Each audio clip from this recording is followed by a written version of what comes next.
Hello everyone, मेरा नाम कृष्ण है और मैं टीच करता हूँ physics chemistry math class 11th and 12th। तो आईएससी के बच्चों के लिए बहुत खुशखबरी है कि आखिरकार सीबीएसई वाले बच्चे बहुत खुश हो रहे थे कि यार मेरे टर्म 1 टर्म 2 में होने वाले हैं, पेपर भी आसान हो गया, सिलेबस भी कम पढ़ना है और मतलब बहुत कुछ आसान आसान होने वाला है, एमसीक्यू में भी है।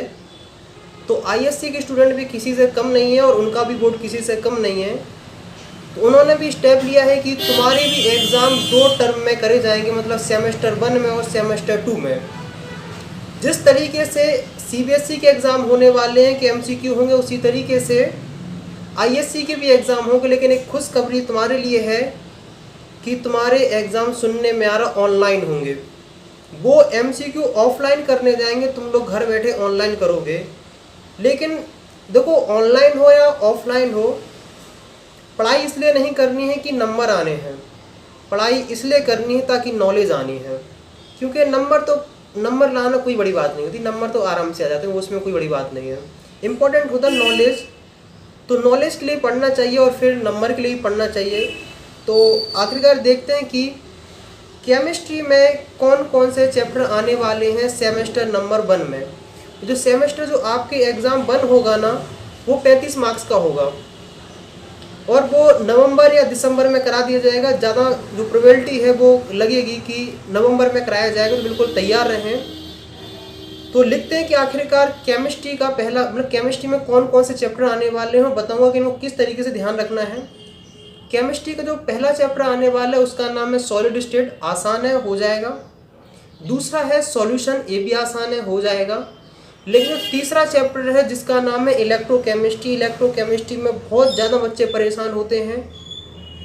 तो इस चैप्टर को थोड़ा ध्यान से पढ़ना। अगर इसमें कहीं भी कोई भी दिक्कत आती हो, अगर टॉपिक समझ में नहीं आता हो, तो उसके लिए तुम्हें लिंक मिल जाएगी डिस्क्रिप्शन में। वहाँ मैंने पूरी प्लेलिस्ट बना के रखी इलेक्ट्रोकेमिस्ट्री बहुत आसान वे में, और जितना मेरा ऑफलाइन का एक्सपीरियंस है वो सब उसमें लगा दिया और तुम्हें बहुत बेहतरीन तरीके से समझ में आ जाएगा।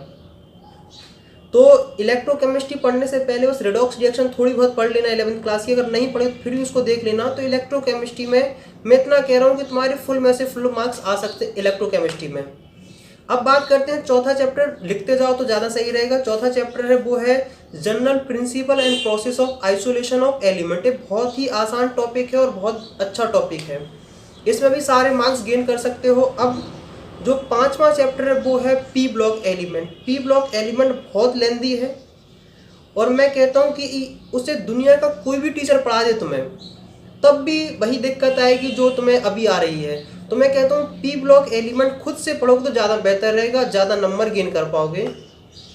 अब ये सोच लो कि दो खतरनाक टॉप सब्जेक्ट हैं, एक का नाम है हेलो अल्केन्स और एक का नाम है हेलो अरीन्स और एल्कोहल फिनॉल ईथर।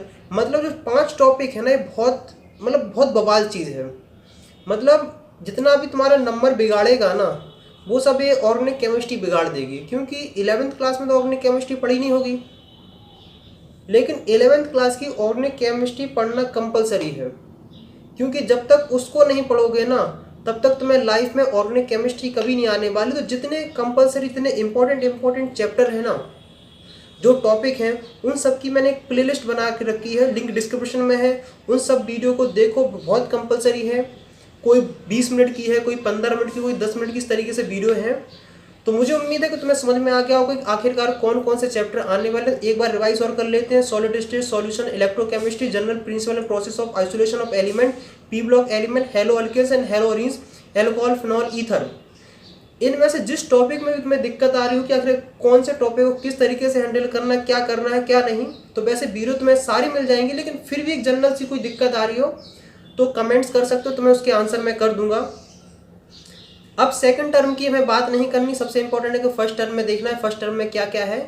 अब हम देखते हैं कि तुम्हारे फिजिक्स में क्या क्या आने वाला है, देखो, और बताऊंगा फिजिक्स में तुम्हें किस तरीके से ध्यान रखना है। फिजिक्स में ही वही है कि 35 नंबर के क्वेश्चंस आएंगे, एमसीक्यू होंगे, सेमेस्टर 1 होगा, ऑनलाइन होगा।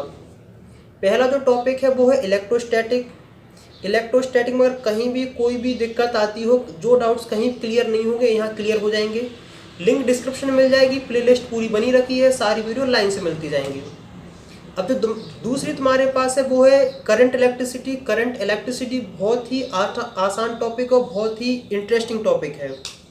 अब जो बात करते हैं वो है magnetic effect of current and magnetism.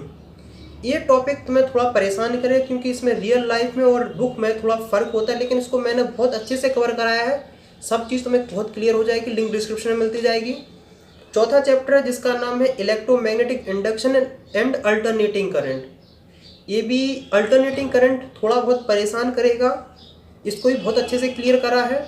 और आया है इलेक्ट्रोमैग्नेटिक वेव्स। तो बस इसमें तुम्हें थोड़ा दुख होने वाली बात यह है कि सीबीएसई में इलेक्ट्रोमैग्नेटिक वेव्स नहीं आएगा, तुम्हारे में आने वाला है। इसका मतलब है कि पहली एक बुक तुम्हारे सेमेस्टर 1 में आने वाली है।